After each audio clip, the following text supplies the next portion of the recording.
আব্বারা মায়েরা, যেহেতু আমি রোজার গুরুত্ব মহত্ব তাৎপর্য বোঝাচ্ছিলাম, আসলে রোজাটা আমাদের জন্য যে বোঝা নয়, আমরা যদি বুঝতে পারি আল্লাহ আমাদের জন্য কঠিন করে দেয় নাই, এটা যদি আমরা বুঝতে পারি আল্লাহর হুকুমগুলো আমাদের আমালে জিন্দেগিতে বাস্তবায়ন করা সহজ হবে কি হবে না?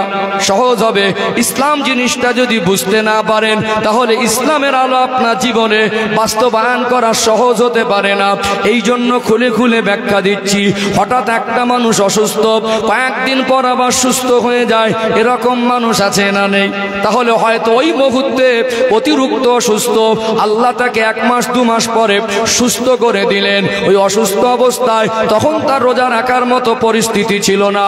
ওই মানুষটা যদি পরবর্তী সময়ে যে কটা রোজা ছেড়ে গেছে ওটা কাজা আদায় করে দেয়, ওটা আল্লাহর দরবারে কবুল হয়ে যাবে। বলুন সুবহানাল্লাহ। সৃষ্টিগতভাবে আল্লাহ মায়েদেরকে বিশেষ কিছু বৈশিষ্ট্য দিয়েছেন। মায়েরা মাঝে মাঝে প্রত্যেক মাসে মায়েদের শরীরে একটা পরিবর্তন ঘটে কি ঘটে না? ও ভাইরা বাবাজিরা, যেটা মায়েদেরকে আমরা দেখি প্রত্যেক মাসে মাসে তারা শারীরিকভাবে একটা অসুস্থ হয়ে পড়ে।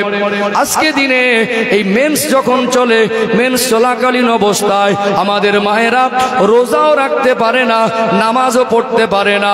তবে রোজা যারা রাখতে ওই মুহূর্তে পারবে না, পরবর্তী সময়ে আপনাকে ওই রোজাটা কাজা করে দিতে হবে।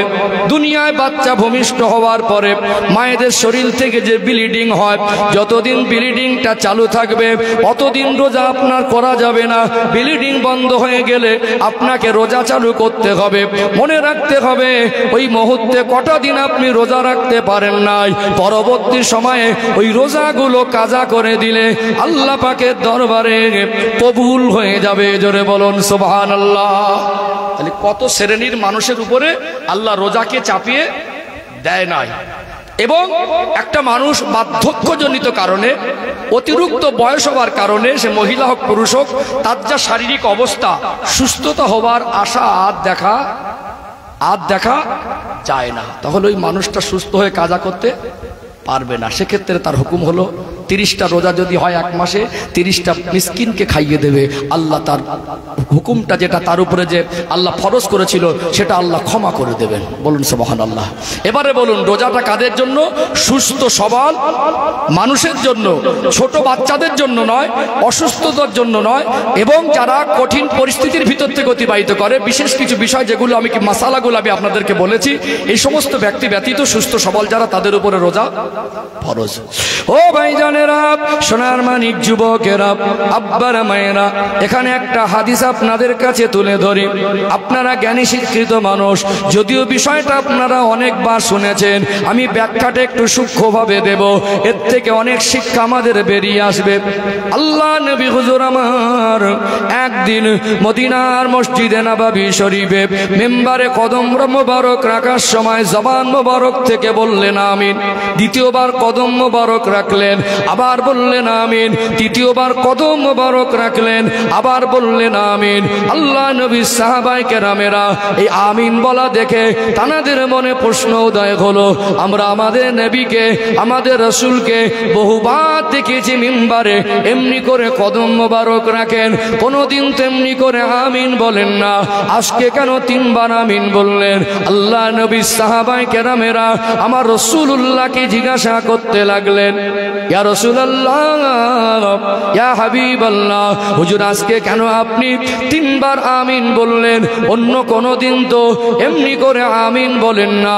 আল্লাহ নবী বললেন, ও আমার সাহাবীরা, আমি রাসূলুল্লাহ, আমার কাছে আল্লাহ পাকের ফেরেশতা হযরত জিবরাইল আমিন এখানে হাজির হয়ে আমাকে শুনিয়ে শুনিয়ে বলতে থাকেন, যে ব্যক্তি রমাদানুল মোবারক মাস পেল, রহমতের মাস পাওয়ার পরে ওই ব্যক্তিটা এই রহমতের মাসের হক আদায় করে, আল্লাহর হুকুম পালন করে, ইবাদত বন্দেগী করে, আল্লাহকে সন্তুষ্ট করে ক্ষমা প্রাপ্তদের অন্তর্ভুক্ত হতে পারল না, আল্লাহ জান্নাতের হকদার হতে পারল না, ওই ব্যক্তি ধ্বংস হয়ে যাক।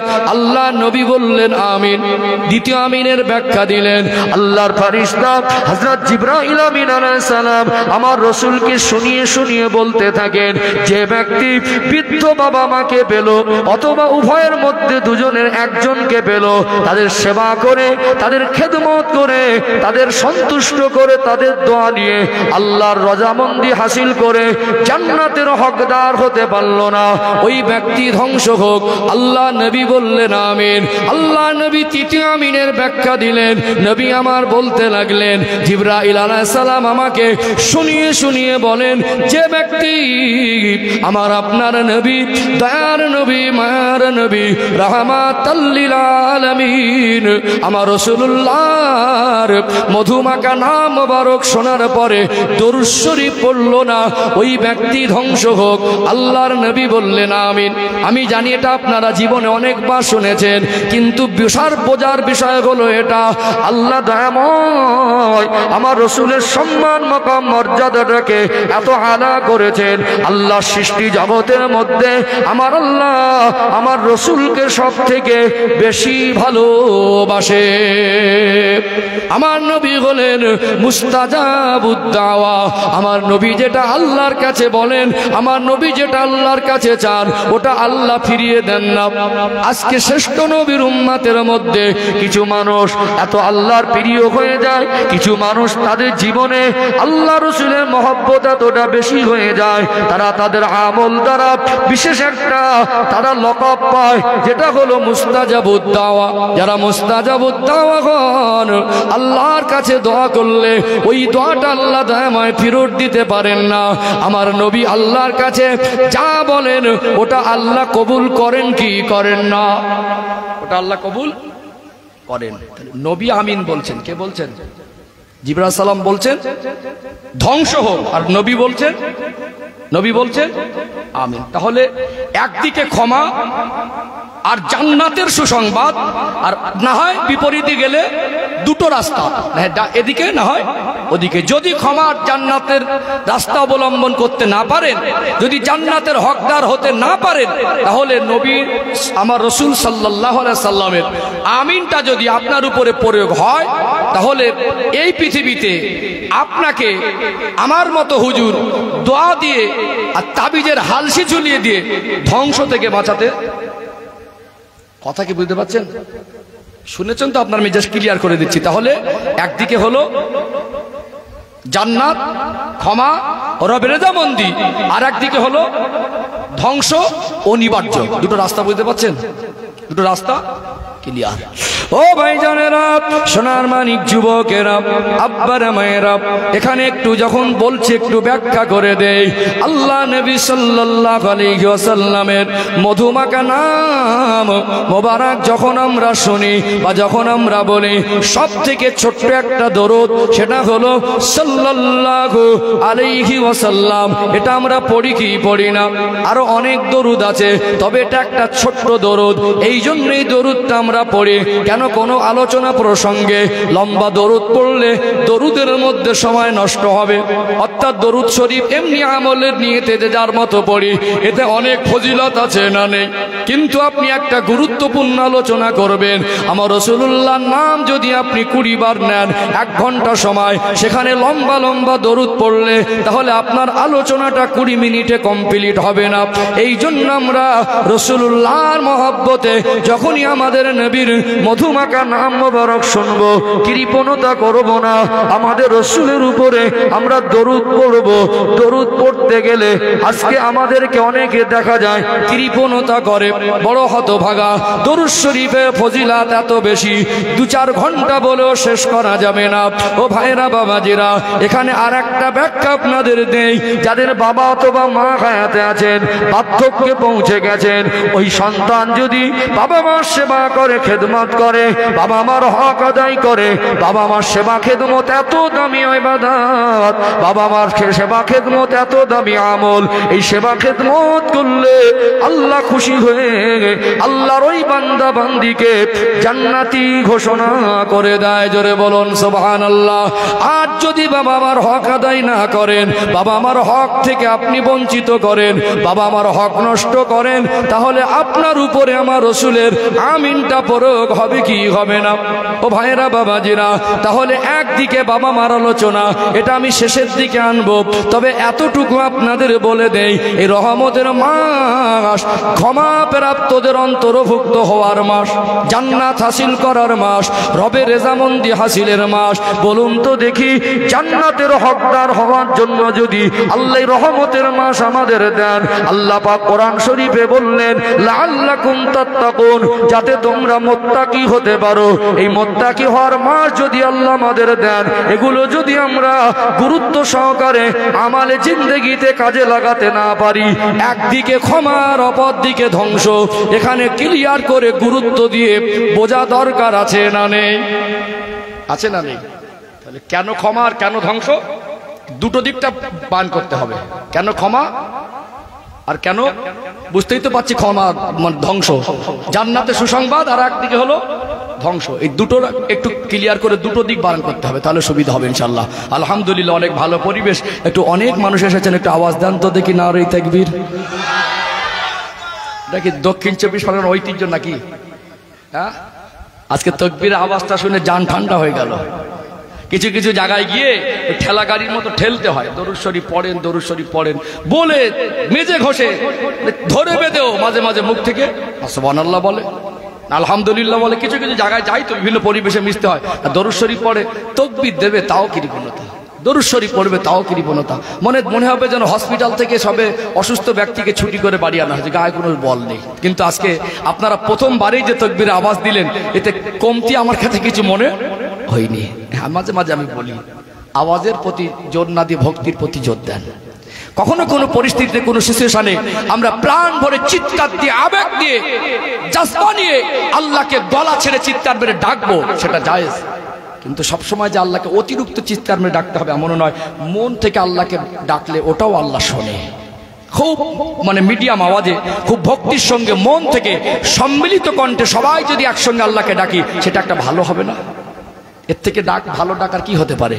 আল্লাহ কথা বলার শক্তি দিলেন।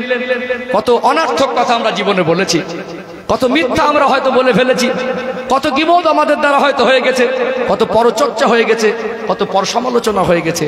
আজকে আল্লাহ বলার জায়গায় বসেছি, আল্লাহ বলনেওয়ালাদের সোহবতে বসেছি, যেখানে বসে আল্লাহ বলতে তৃপ্তি লাগে, এরকম একটা পরিবেশ আল্লাহ আমাদের বসিয়েছেন। তাহলে এখানে সবাই মিলে একটু আল্লাহকে ডাকবো ইনশাআল্লাহ। আরেকটু প্রাণ ভরে আওয়াজ দেন নারে তাকবীর। মাশাআল্লাহ, আরেকটু প্রাণ ভরে আওয়াজ দেন নারে তাকবীর।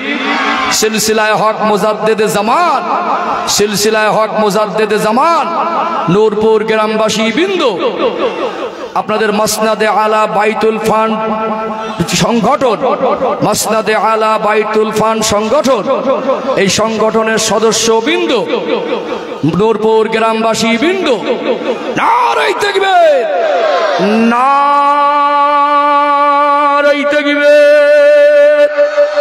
মাশাআল্লাহ, মাশাআল্লাহ, মাশাআল্লাহ। আল্লাহ কবুল করেন, বলেন আল্লাহুম্মা আমিন। চলুন, এখানে আমি ধ্বংস কেন, ধাপে ধাপে কিছু কিছু প্রসঙ্গ অটোমেটিক মাঝে মাঝে এনে নেব। কিন্তু ক্ষমা মুত্তাকি হওয়ার মাস, এই মাসের একটু ফজিলত সম্পর্কে কয়েকটা কথা একটু আগে বাড়িয়ে দেয় ইনশাআল্লাহ। এইভাবে যে ধাপে ধাপে আমি যে কথাগুলো আগে বাড়াচ্ছি, আলোচনা বুঝতে পারছেন তো? বুঝতে পারছেন তো? আমি জাস্ট ভিতগুলো তৈরি করে ধাপে ধাপে আগে বাড়ছি ইনশাআল্লাহ। ও ভাইজানেরা, সোনার মানিক যুবকেরা, আব্বারা মায়েরা, আল্লাহ পাক সূরাতুল বাকারার 183 নম্বর আয়াতের শেষে যে বাক্যটা দিলেন, লাআল্লাকুম তাত্তাকুন, যাতে তোমরা মুত্তাকি হতে পারো। অর্থাৎ মুত্তাকি হওয়ার মাস, কথা ঠিক না বেঠিক? মুত্তাকি হওয়ার মাস, এখানে মুত্তাকি হওয়ার কয়েকটা অপশন একটু খোঁজা দরকার আছে না নেই? দেখবেন আমরা মানুষ, এতগুলো মানুষ এখানে বসে আছেন, আপনি কি একবার বুকে হাত দিয়ে বলতে পারবেন আপনি জীবনে কাউকে গালি দেননি? আপনি কি বলতে পারবেন আপনি গালি দেবেন? গালি কোনো দিন দেন না। অর্থাৎ প্রায় ম্যাক্সিমাম মানুষ, কেউ কম আর কেউ বেশি, আমরা মাঝে মাঝে আমাদের জবান থেকে অশ্লীল কিছু বাক্য, গালির পর্যায়ের কিছু বাক্য, আমরা ধৈর্য কম হওয়ার কারণে সেগুলো আমরা বলে ফেলি কি ফেলি না? কথা ঠিক না বেঠিক? আল্লাহ নবী হুজুর আমার তিনি টানা 63 বছরের জীবনে কোনো দিন কাউকে গালি দেয় নাই। গালি দেওয়া একটা চরম গুনাহ। দেখবেন হয়তো একটু ভুল বোঝাবুঝি হয়ে গেল, আপনি অনাত্মক রেগে গিয়ে আপনার ক্ষমতার বলে কখনো ধাক্কা দিলেন বা গালি দিলেন, অর্থাৎ 10টা মানুষের সামনে তাকে অশ্লীল বাক্য প্রয়োগ করে তাকে গালি দেওয়া, গালির বাক্য দ্বারা তাকে অপমান করা, তার মনে কষ্ট দেওয়া, এটা বান্দার হক নষ্টের গুনাহ হয় কি হয় না? 70,000 বার যদি হজ করেন, তাহাজ্জুদে কেঁদে কেঁদে যদি চোখের পানি গড়িয়ে গড়িয়ে পানির স্রোত বয়ে যায়, পৃথিবীতে যত বড় দিনদার হন না কেন, যত বড় নামাজি পরেশগার হন না কেন, আপনার কথা আর কর্মের দ্বারা যদি অন্য কোনো মুসলমান কষ্ট পেয়ে যায়, আপনি প্রকৃত মুমিন হতে পারবেন না। আর বান্দার হকের গুনাহ আল্লাহর কাছে কান্নাকাটি করে মাপ হয় না, হজ করে মাপ হয় না, বরং এই গালি দেওয়াটা একটা জঘন্য কাজ। এই গালি দেওয়া এটা আমরা 11 মাস বিভিন্ন বাজে পরিবেশে মিশে অসৎ সঙ্গ দোষে পড়ে ধৈর্য সবর কম হওয়ার কারণে কখনো বিবিকে গালি দেয়, কখনো বাচ্চাদের গালি দেয়, কখনো সাথী সঙ্গীদের গালি দেয়, কখনো ক্ষমতার বলে অসহায় মানুষের উপরে গালি প্রয়োগ করে কি করে না, কখনো কোনো বিষয়ে রাগ হয়ে গেলে গালাগালি দিয়ে ফেলে। এই গালাগালি দেওয়া ব্যক্তি তো মুত্তাকি হতে পারে না। 11 মাস আপনি হয়তো গালাগালি দিয়ে অভ্যস্ত হয়ে গেছেন, শয়তানের ধোকায় পড়ে গেছেন। আল্লাহ দয়াময় আপনাকে রহমতের মাস দিয়েছেন, যে মাসের 10 দিন আছে রহমত, 10 দিন আছে নাজাত, 10 দিন আছে মাগফিরাত। এই রহমতের মাস দিয়েছেন আল্লাহ। অন্যান্য নবীর উম্মতের উপরে রোজা ফরজ করেছিলেন, আমি আয়াত দ্বারা আপনাদের শুনিয়েছি, কিতাবে বর্ণনা এসেছে অন্যান্য নবীর উম্মতের উপরে আল্লাহ দয়াময় রোজা ফরজ করে দিয়েছিলেন। তাদের উপরে রোজা ফরজ ছিল, তারা রোজা রাখা অবস্থায় দুনিয়ার কোনো কথাবার্তা বলতে পারতেন না। আমরা যখন নামাজে দাঁড়াই, আমাদের উপরে শরীয়তের বিধান, নামাজ পড়তে পড়তে নামাজে থাকা অবস্থায় আমরা কি কথা বলতে পারি? নামাজ পড়া অবস্থায় যদি কথা বলেন, নামাজটা বাতিল হয়ে যাবে। অন্যান্য নবীর উম্মতের উপরে আল্লাহর এমন আদেশ ছিল, তারা রোজা রাখা অবস্থায় যদি কথাবার্তা বলতো, তাদের রোজাটা বাতিল হয়ে যেত। আল্লাহর বড় দয়া, আল্লাহর বড় করুণা। আমার আপনার নবী নূর নবী, দয়ার নবী, মায়ার নবী, রাহমাতাল লিল আলামিন, আমার রাসূলুল্লাহ সম্মানের খাতিরে শ্রেষ্ঠ নবীর উম্মতের জন্য আমার আল্লাহ রোজা রাখা অবস্থায় জায়েজ হালাল কথাবার্তা বলাকে আমার আল্লাহ জায়েজ করে দিয়েছে। জোরে বলেন না সুবহানাল্লাহ।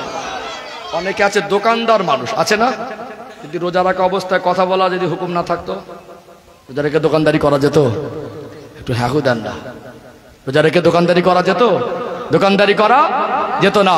আপনি প্রয়োজনে অনেক কথা বলেন দুনিয়াতে, আপনি একটা মাস চলবে কি করে কাজ কাম করতে হয় বিভিন্ন ভাবে। আপনি একটা দোকানে কর্মচারীর কাজ করেন, খরিদ্দারের সঙ্গে আপনার কথা বলতে হবে। 1 মাস আপনি কাজ করতে পারতেন? কাজ করতে পারতেন না, অনেক অসুবিধা হতো। আল্লাহ যেমন নামাজে হুকুম দিয়েছেন, রোজাতে হুকুম দিতে পারতেন। এবং কিতাবের বর্ণনায় পাওয়া যায় অন্যান্য নবীর উম্মতের উপরে, কোন নবীর উম্মতের উপরে আল্লাহ রোজা অবস্থায় কথাবার্তা বলা নিষেধ করেছেন। দেখুন, রোজার মাসে অথবা রোজার মাসের বাইরে গালাগালি দেওয়া মুসলমানের কাজ, গালাগালি দেওয়া মুসলমানের কাজ নয়। নবী 63 বছরের জীবনে কাউকে কোনোদিন অশ্লীল বাক্য ব্যবহার করিনি। তাহলে অন্য মাসে গালাগালি দেবেন আর এই মাসেও দেবেন রোজা রাখা অবস্থায়? এখানে একটা ছেলে মনে করুন এক জায়গায় বসে কয়েকজন গল্প করতে করতে চায়ের দোকানে বা বাজারে হঠাৎ ভুল বোঝাবুঝি হয়ে একজন আরেকজনকে গালি দিল, তার মনে একটা গুনার কাজ করলো তো। আচ্ছা, ওই গালাগালিটা ঝগড়া যদি মসজিদের মধ্যে করে, গুনার মাত্রা বেশি হবে। কারণ বাইরে করেছে একটা পরিবেশ, মসজিদ হলো দুনিয়ার মধ্যে উৎকৃষ্ট জায়গা, যেখানে গিয়ে অনর্থক বাজে কথাবার্তা বলা, আল্লাহকে অসন্তুষ্ট করা। কথা কি বুঝতে পেরেছেন? কোন বর্ণনা এসেছে ইবাদত নষ্ট হয়, আমল নষ্ট হয়, যে নেকি অর্জন করি নেকিটা নষ্ট হয়। অর্থাৎ সম্মানিত ভাইরা, তাহলে মসজিদের ভিতরে গালি দেওয়া বা অশ্লীল বাক্য ব্যবহার করা মসজিদের সম্মান নষ্টর গুনাহ, আর গালাগালি দেওয়ারও গুনাহ। আল্লাহ পাক দোয়া করি জীবনে একবার হলে আমাদের সকলকে আল্লাহর কাবা ঘরের মেহমান হওয়ার তৌফিক দান করেন। বলেন আল্লাহুম্মা আমিন। যার বর্ণনা ভাষায় বলে সবটা বোঝানো যায় না। পৃথিবীতে কত জায়গায় ঘুরতে যান, বেড়াতে যান, কত জায়গায় যাওয়ার আশা আকাঙ্ক্ষা আপনার থাকে। আল্লাহর কাছে নিয়ত করে বলেন, আল্লাহ একবার যেন আমার রসুলের নামে দরুদ পড়ি, আমার রসুলের শানে কত দরুদ পড়ি। রসুলের কথা জীবনে কতবার আলোচনা শুনেছি, যে নবীর আলোচনা শুনবার জন্য রাতকে রাত চাতক পাখির মতো জেগে জেগে পাঠ করে দেই। আল্লাহ সে হাবিবের দরবারে যেতে পারবো না। আল্লাহর কাছে বলবেন, আল্লাহ আপনার রসুলের মেহমান হিসেবে কবুল করেন। আল্লাহ এই চোখ দিয়ে কত কিছু দেখেছি, যে কাবার দিকে মুখটা করে, কেবলার দিকে চেহারা করে নামাজ আদায় করি, ওই কাবা কি সচক্ষে দেখতে পারবো না। আচ্ছা, কেউ যদি হেরাম অবস্থা আল্লাহর কাবা ঘরের মাতাবে কাবা, বুঝতে পারছেন, কাবায় যদি ওখানে থেকে আল্লাহর কাবা ঘরের সামনে, যেখানে যত হৃদয় কঠোর হোক, যত দিল শক্ত হোক, যত পাষাণ হয়ে যাক, কানতে চেষ্টা করেন, কান্না আসে না, আল্লাহর কাবায় চলে যাবেন। আল্লাহ এমন নিয়ামত করেছেন, শুধু দেখবেন নজরে চোখ থেকে পানি আসবে। কোথা থেকে আপনার চোখে পানি আসবে আপনি কিনারা খুঁজে পাবেন না। পানি তো আমাদের মাঝে মাঝে কষ্ট করে বের করতে হয়। আল্লাহর কাবায় গেলে পানিগুলো গড়িয়ে গড়িয়ে গড়িয়ে গড়িয়ে এই দাড়ি তর হয়ে ভিজে যাবে, বুঝতেই পারবেন ওটা আল্লাহর কাবা। জোরে বলুন, জোরে বলেন। ওখানে মানুষ কাঁদতে যায়, শুধু তাকিয়ে দেখলেই আল্লাহ তার উপরে 20টা রহমত নাজিল করে দেয়। ওই অবস্থায় কোনো মানুষ কি তার বিবেক আর বুদ্ধি দ্বারা সেখানে কয়েক লক্ষ টাকা খরচা করে যায়, লক্ষ লক্ষ টাকা খরচা করে যায়। জীবনে একবার কারোর সুযোগ হয়, জীবনে কারোর জীবনে একবারও সুযোগই আসে না, সেখানে হেরাম করে কাউকে গালাগালি দিতে যাবে। যদি দেয়, গোনা তো এমনি গালি দেওয়া গোনা, এখানে দিলে গোনা, চায়ের দোকানে দিলে গোনা, যেখানেই দেন গোনা। কিন্তু আল্লাহর কাবা ঘরের চাতওয়ালে দাঁড়িয়ে কাবা ঘরকে সামনে রেখে হেরাম পরা অবস্থায় গালি দেওয়া, ওই গোনার মাত্রা বেশি হবে না কম হবে? হ্যাঁ দেন, বেশি হবে না? তাহলে আমরা আল্লাহর কাবা ঘরে থাকলে আমাদের বিবেক বলে দেয় আমরা আল্লাহর কাবা ঘরে আছি, এটা ইবাদতের জায়গা। মসজিদে থাকলে আমাদের বিবেক বলে দেয় আমরা মসজিদে আছি। মাঝে মাঝে অনেক রাগী মানুষ মসজিদে অনেক সময় অনেক কিছু মিটিং মাটন হয় না, একটু ভুল বোঝাবুঝি হয়, রেগে গিয়ে বলছে যে মসজিদ বলে তোকে কিছু বলিনি। কি বলে? মসজিদ বলে তোকে কিছু বলিনি, চল বাইরে তোকে ব্যবস্থা করছি, এটা মসজিদ বলে তোকে কিছু বললাম। মসজিদের মধ্যে থাকলে খেয়াল থাকে কিছু, কোথায় আছি? মসজিদে, মসজিদে আছি। আচ্ছা বলুন, নামাজে থাকলে আপনাকে কেউ হয়তো একটু ভুল বোঝাবুঝি হলো, বাড়ি আসলেন, আমার পারিবারিক সূত্রের সময়, এখন তো সব ঝক্কি ঝামেলা বেশি, ঘরে সব পারিবারিক সূত্রে ঝক্কি ঝামেলা, উপর থেকে ঘর বাড়ি চকচকে ঝকঝকে, বাইরে থেকে মনে হবে কিনা জান্নাতের বাগান, ভিতরে গিয়ে দেখেন শান্তি নেই, একজন আরেকজনের সঙ্গে দেখা নেই, আরেকজন আরেকজনের সঙ্গে কথা নেই, বাড়িতে বিভিন্ন রকম ঝগড়া ঝামেলা হয় না? আপনি বাড়ি এসেছেন, মনে করুন আপনার ভাই ভাইয়ের একটা ভুল বোঝাবুঝি, বা দুই যায় ভুল বোঝাবুঝি হয় না? ভাই ভাইয়ের থেকে যায় আবার 20 বেশি, কেউটে সাপের থেকে 20 বেশি। এখনকার সব আমাদের বৌমারা, মেয়েরা, চাচিমারা, এরা কেউটে সাপের থেকে 20 বেশি। মারাত্মক জিনিস। মানে নিজে শান্তিতে থাকবে না, আর লোককে শান্তিতে থাকতেও, নিজের মান সম্মান বুঝবে না, আর লোকের মান সম্মানটাও বোঝে না। কথা ঠিক বলছি না ভুল বলছি? এখন মনে করুন একজন এক নামাজে দাঁড়িয়েছে, আর একজন গালাগালি দিচ্ছে, কি নামাজে দাঁড়িয়ে থাকা অবস্থায় ওই গালাগালি রিপিট করতে পারবে? কথা বলতে পারবে? তাহলে নামাজে দাঁড়িয়ে নামাজির খেয়াল থাকে যে আমি নামাজ পড়ছি, এখন যদি আমি কথা বলি কানে আওয়াজ আসছে, মানুষ তো, আমরা তো মানুষ, যদিও একাগ্র চিত্তে আল্লাহ সন্তুষ্ট অর্জনের জন্য যতটুকু চায় আমাদের নামাজে থাকলে বিভিন্ন খেয়াল এসে যায়, স্বাভাবিক। আমি হুজুর আমারও আসবে, আপনারও আসবে, তবে যতটুকু সম্ভব মনকে টেনে ধরে ধরে নামাজে দেখা, যতটুকু সম্ভব যখনই খেয়াল আসবে, আবার মনের মধ্যে অনুতপ্ত হওয়া, আল্লাহর সামনে দাঁড়িয়ে আমি আমার মনটাকে স্থির করতে পারছি না, এটা প্র্যাকটিক্যালে মনকে শিক্ষা দেওয়া, মনকে টেনে এনে ওখানে দাঁড় করানো, রবের সন্তুষ্টি অর্জনের জন্য অন্তরের একটা চেষ্টা থাকা দরকার আছে না? নেই? আছে না? হয়তো আমরা চেষ্টা করি যে আর আমি মনটা দেবো না, আবার চলে যায়, আবার ধরে আনি। এই যে আল্লাহর জন্য চেষ্টা করা, ধরে আনা, দাঁড় করে রাখার চেষ্টা, এটাই আল্লাহর কাছে পছন্দের। জোরে বলুন সুবহানাল্লাহ। তাহলে আমরা নামাজে থাকলে আমাদের মনে হয় যে আমি নামাজে আছি। কিসে আছি? নামাজে আছি। রোজায় থাকলে তো মনে থাকবে আমি রোজা আছি, মনে থাকবে না? একটু হ্যাঁ দেন, মনে থাকবে না? কেন মনে থাকবে? খিদে মনে করিয়ে দেবে। কে কে কি মনে করিয়ে দেবে? খিদে, খিদে আপনাকে মনে করিয়ে দেবে তুমি রোজাদার। তুমি কোন লজ্জায় রোজা অবস্থায় মানুষকে গালি দিবে? ও ভাইজানেরা, সোনার মানিক যুবকেরা, আব্বারা মায়েরা, এই রহমতের মাস আসার সাথে সাথে আল্লাহ দয়াময় জাহান্নামের দরওয়াজাগুলো বন্ধ করে দেন। জোরে বলুন সুবহানাল্লাহ। এই রহমতের মাস আসার সাথে সাথে আমার আল্লাহ দয়াময় শয়তান ইবলিস হলো মানুষের চিরশত্রু, চির দুশমন। কোরআন শরীফ খুলবেন, সূরা আল বাকারার 208 নম্বর আয়াত আল্লাহ জানিয়ে দিলেন, ইয়া আইয়ুহাল্লাযীনা আমানু, হে বিশ্বাসী বান্দা বান্দিরা, উদখুলু ফিস সিলমি কাফা, তোমরা পরিপূর্ণ রূপে ইসলামের মধ্যে প্রবেশ করো। আল্লাহ বলছেন, আলা তাত্তাবিউ খুতুওয়াতিশ শাইতান, শয়তানের পদাঙ্ক অনুসরণ করো না। ইন্নাহু লাকুম আদুউম মুবিন, নিশ্চিত রূপে সে তোমাদের প্রকাশ্য দুশমন। শয়তান ইবলিসের কাজ হলো মানুষকে ধোঁকা দেওয়া, কাজ হলো আল্লাহর সঙ্গে সম্পর্ক দূরত্ব তৈরি করে দেওয়া, কাজ হলো জাহান্নামের দিকে টেনে নিয়ে যাওয়া। এই শয়তান ইবলিসের ধোঁকা থেকে আমাদের বাঁচার কথা আল্লাহ বলেছেন না বলেন নাই? শয়তান যে আমাদের শত্রু, আল্লাহ কোরআন শরীফ একাধিক জায়গায় আমাদেরকে জানিয়েছেন না জানেন নাই? যে আমাদের চরম দুশমন, যে শিরা উপশিরার ভিতরে গিয়ে রক্তের সঙ্গে মিশে মিশে মানুষকে ধোঁকা দেয়, মানুষকে ওয়াসওয়াসা দেয়। আমার আল্লাহ দয়াময় যে মাসটাকে ক্ষমার মাস হিসাবে, রহমতের মাস হিসাবে, নাজাতের মাগফিরাতের মাস হিসাবে আল্লাহ আমাদেরকে দিলেন, তাহলে জান্নাত পাওয়ার মাস। এই মাসের হক আদায় করলে জান্নাতের হকদার হওয়া যায়। এই জন্য রহমতের মাস আসার সাথে সাথে আল্লাহ ইবলিস শয়তানকে শিকল দিয়ে জিনজির দিয়ে বেঁধে দেয়। জোরে বলুন সুবহানাল্লাহ। আল্লাহ বলে, ফেরেশতারা, রহমতের মাস এসে গেছে, আমি আল্লাহ জান্নাতের দরওয়াজাগুলো উন্মুক্ত করে দাও। আল্লাহর কত দয়া, অন্য মাসে ইবাদত করলে যে পরিমাণ নেকি আল্লাহ দেন, যে পরিমাণ জাযা আল্লাহ দেন, এই রহমতের মাসে সেই ইবাদত করলে অন্য মাসের তুলনায় আল্লাহ দয়াময় 70 গুণ বেশি পরিমাণ আল্লাহ নেকি লিখে দেয়। জোরে বলুন সুবহানাল্লাহ। যে মাসে জাহান্নামের দরজা বন্ধ, যে মাসে জান্নাতের দরজা খোলা, যে মাসে শয়তান ইবলিসকে আল্লাহ শিকলবদ্ধ করে রেখেছেন, আর আল্লাহর বান্দার উপরে আল্লাহ রোজা ফরজ করে দিয়েছেন। আল্লাহ পাক সূরাতুল বাকারার 183 নম্বর আয়াতের শেষে বলছেন, লাআল্লাকুম তাত্তাকুন, যাতে তোমরা মুত্তাকি হতে পারো। আল্লাহ মুত্তাকি হওয়ার অপশন দিয়েছেন। 11 মাস অসৎ সঙ্গ দোষে পড়ে, বাজে বন্ধু বান্ধবের সঙ্গে মিশে, বিভিন্ন পরিবেশে গিয়ে আপনি হয়তো অশ্লীল ভাষা ব্যবহার করেছেন, শয়তানের ধোঁকা কাজ করেছে, নফসের খায়সাত কাজ করেছে, রাগ আপনার ভিতরে কাজ করেছে।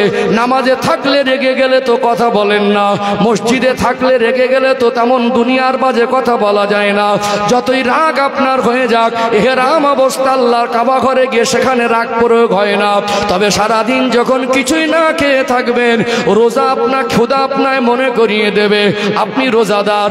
এই মাসে গালি দেওয়া, যে মাস আল্লাহ ক্ষমার মাস হিসাবে দিয়েছেন, বলুন তো রহমতের মাস, এই মাসে শয়তানকে বেঁধে দিয়েছে। রোজাদার কি তার মুখ থেকে রোজা অবস্থায় গালি দিতে পারে? পারে কি? গালি দেওয়া মানে রোজার মাসের হক নষ্ট হওয়া। এরকম একটা মাস আল্লাহ আপনার আমার জন্য দিয়েছেন, যাতে আমরা জান্নাত হাসিল করতে পারি, আল্লাহর কাছে কান্নাকাটা করে চোখের পানি ফেলে নিজের গুনাহ মাফ করে নিতে পারি, নিজেরা জীবনে হট টেম্পারি, বদমেজাজি, নফসের খায়সাতে পড়ে দুনিয়াবি চিন্তা চেতনা, দুনিয়াবি কত হারাম কাজ আমাদের ভিতরে, রোজা রাখা অবস্থায় ক্ষুধা আমাকে মনে করে দেবে আমি রোজাদার, আমি গালাগালির পরিবেশে যাব না, গালাগালি দেব না। 1 মাসে প্র্যাকটিক্যালে ওই নোংরা কাজ থেকে জীবন পবিত্র করা আল্লাহ সহজ করে দেন। জোরে বলুন। রোজার মাসে নিজের জীবন পরিবর্তন করা যতটা সহজ হয়, অন্য মাসে অতটা সহজ হয় না। তারপরে এই সমাজে কিছু জঘন্য মানুষ আছে, রোজা রেখে তাদের আবার বেগ বেড়ে যায়। রোজার মাস আসলে ঝগড়া তার হবেই হবে। রোজার মাস আসলে ওই বিকাল টাইমে দেখবেন ঝগড়াও করবে, মারামারিও করবে। তার রোজাদার না, রোজাদার যদি হবে ওর ভিতরে সবর থাকবে, এই হিসাবটা তো থাকবে। আমি নামাজে থাকলে কথা বলতে পারি না, আমি নামাজ পড়া অবস্থায় কাউকে গালি দিতে পারি না, তাহলে আমি রোজাদার। আল্লাহ চাইলে অন্য নবীর উম্মতের মতো রোজা রাখা অবস্থায় দুনিয়ার কথা বলাটা আমার জন্য হারাম করে দিতে পারতেন। আল্লাহর অফুরন্ত দয়া, শ্রেষ্ঠ নবীর উম্মতের জন্য আমার জন্য আল্লাহ জায়েজ করেছেন, তার মানে আমি গালি দিতে পারবো না। ঠিক বলছি না ভুল বলছি? 1 মাস প্র্যাকটিক্যালে কাউকে গালি দেবেন না, চেষ্টা করলে পারা যাবে না? একটু হাগু দেন না। যেদিকে আপনাকে গালিও দেয়, যে বলছিলাম যে নামাজ পড়ছেন, নিয়ত করেছেন, কেউ গালি দিচ্ছে, বাড়িতে পারিবারিক একটা সমস্যা, গালাগালি শুরু করেছে। এখন এই গালাগালির আওয়াজ আসলে কি নামাজ পড়া অবস্থায় আমরা রিপোর্ট করি?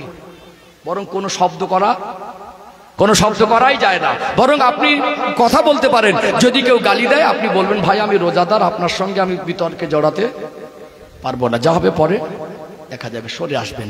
তাহলে মুত্তাকি হওয়ার অপশন আছে না নেই? আছে না? আছে না? চলুন আর একটা পয়েন্ট তুলে ধরি ইনশাআল্লাহ। ও ভাইজানেরা, সোনার মানিক যুবকেরা, আব্বারা মায়েরা, আর একটা পয়েন্ট তুলে ধরি, মুত্তাকি হওয়ার অপশনগুলো একটু ক্লিয়ার করে দেই। দুনিয়া আমরা মানুষ, একটা বদ অভ্যাস হলো মিথ্যা কথা বলা। এতগুলো মানুষ এখানে এসেছেন, যেমন প্রত্যেকটা মানুষ, আমি হুজুর হই আর যেই হই না কেন, আজ আমি হই আর আপনি হন, যেমন আমাদের কারোর বলার ক্ষমতা নেই যে আমরা জীবনে গালাগালি দেইনি, এটা যেমন সত্য, ঠিক তেমনি আমাদের কারোর বলার ক্ষমতা নেই যে আমরা জীবনে মিথ্যা কথা বলিনি। এরকম বলতে পারবো? মিথ্যা কথা এটা আমরা বলিনি, এই কথাটা কেউ বলতে পারবো? আজকে আমার ইয়াং জেনারেশনের মধ্যে এই মোবাইল আসার পরে কিছু সমাজের চিটিং বাস, তাদের মিথ্যার কোয়ালিটি আবার একটু ভালো হয়েছে। থাকবে নূরপুরে পাওনাদার টাকা চাইতে আসছে, আল্লাহর কি রেখে বলছি ভাই এখন আমি নূরপুরে নেই, কথা বলতে পারছেন না? থাকবে বাড়িতে, খোদার কিরে মার কিরে আমি এখন বাড়িতে নেই, তো টাকাটা আমি দেব। তাহলে চিটিংবাজি হচ্ছে না? মিথ্যাও বলছে, কিরেও খাচ্ছে। ও ভাইজানেরা, সোনার মানিক যুবকেরা, আব্বারা মায়েরা, অনার্থক যেমন তেমন ছোটখাটো কোনো বিষয়ে আপনি কথায় কথায় আল্লাহর কসম খেতে পারবেন না। আপনি মিথ্যা কথা বলবেন আর আল্লাহর নামের কসম করবেন, কসম করতে পারবেন না।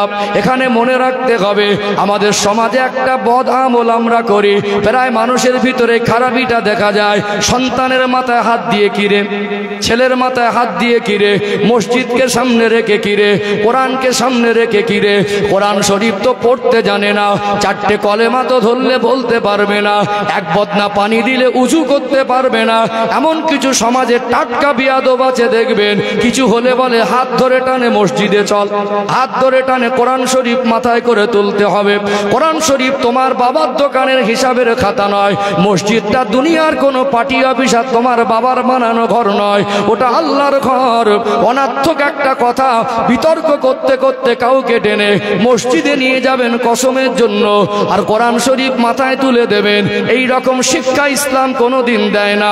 এগুলো থেকে পরহেজ করা দরকার আছে না নেই?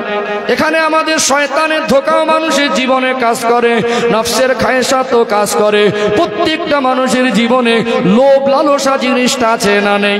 যারা ব্যবসায়ী মানুষ দেখবেন, ব্যবসার ক্ষেত্রে আপনাকে হালাল ব্যবসা করতে হবে। ও ভাইয়েরা, বাবাজিরা, ব্যবসায় মালে ওজনে কম দেওয়া যাবে না, আর ব্যবসার ক্ষেত্রে মিথ্যার আশ্রয় আপনি নিতে পারবেন না। আল্লাহ দয়াময় কোরআনুল কারীমে বলছেন, ফালানাতুল্লাহি আলাল কাযিবিন, মিথ্যাবাদীর উপরে আল্লাহ পাকের লানত। কার লানত? আপনার ব্যবসায় মিথ্যার আশ্রয় নেবেন, বরকত হবে না, বরং আল্লাহর লানত হবে। আর ওই ব্যবসায় বরকত বাড়ানোর জন্য আমি হুজুর তাবিজ দিয়ে বরকত এনে দিতে পারবো না। এখন সবজি বাজারে যাবেন, সবজি যারা চাষ করে দেখবেন, এখানে সবজিতে বড় বড় বস্তা বোঝাই করে, বড় বড় বাজরা বোঝাই করে, বেগুন বলেন, কপি বলেন, আলু বলেন, বস্তার উপরে ফ্রেশ কিছু মাল দিয়ে দেয়, ভিতরে কিছু ভোজাল মাল ঢুকিয়ে দেয়।